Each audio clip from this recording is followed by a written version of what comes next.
मला असं वाटतं की दृकश्राव्य माध्यमाचे काही फायदे असतात आणि यातला एक खूप मोठा फायदा आहे संगीताचा. याचं कारण कार्टून स्ट्रिप जी असते, जी पेपरमध्ये छापली जाते, तिला संगीताचा आधार नसतो. तुम्ही लिखाणातनं जेवढं काव्य निर्माण करू शकाल, जी गेयता निर्माण करू शकाल, तीच त्याच्यामध्ये असते.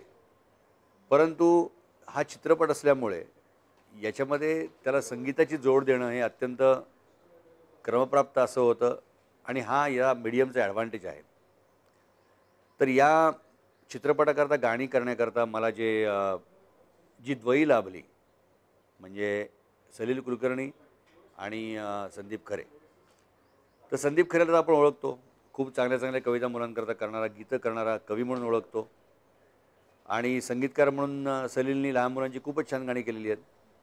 अजून एक मला खूप मोठा विषय असा वाटतो याच्यामधला, की या दोघांची मुलं, घरामधलं वातावरण हे सगळं चिंटूच्या आसपासचं आहे.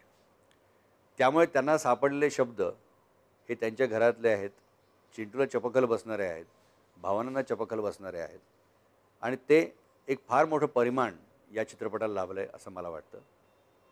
अगदी उदाहरण द्यायचं झालं तर त्याच्यातलं जे एक चिंटू आणि चिंटूच्या आईचं जे गाणं आहे, ते गाणं सलील कुलकर्णी यांनी स्वरबद्ध केलेलं आहे आणि ते गाणं जे गायलं आहे, ते सलील कुलकर्णीच्या पत्नी अंजली कुलकर्णी आणि मुलगा शुभंकर या दोघांनी गायलं आहे. तर मला असं वाटतं, की हा एक अत्यंत दुर्मिळ असा योग आहे, ज्याच्यामध्ये संगीतकार जे गाणं करतो, ते जे नात्याचं गाणं आहे, आईच्या आणखीन मुलाच्या नात्याचं गाणं, ते त्या संगीतकाराची बायको आणखीन मुलगाच गातो. तर मला असं वाटतं, की त्यांना मी वेगळं काही ब्रीफ देण्याची गरज नाही.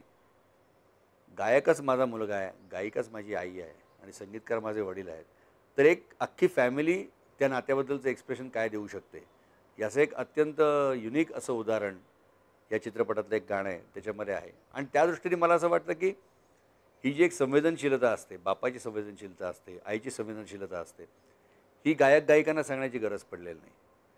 आता अजून गमतीची गोष्ट म्हणजे संदीप खरेच्या पत्नी यांनी या चित्रपटात काम केलं आहे, संदीप खरेच्या मुलींनी या चित्रपटात काम केलं आहे.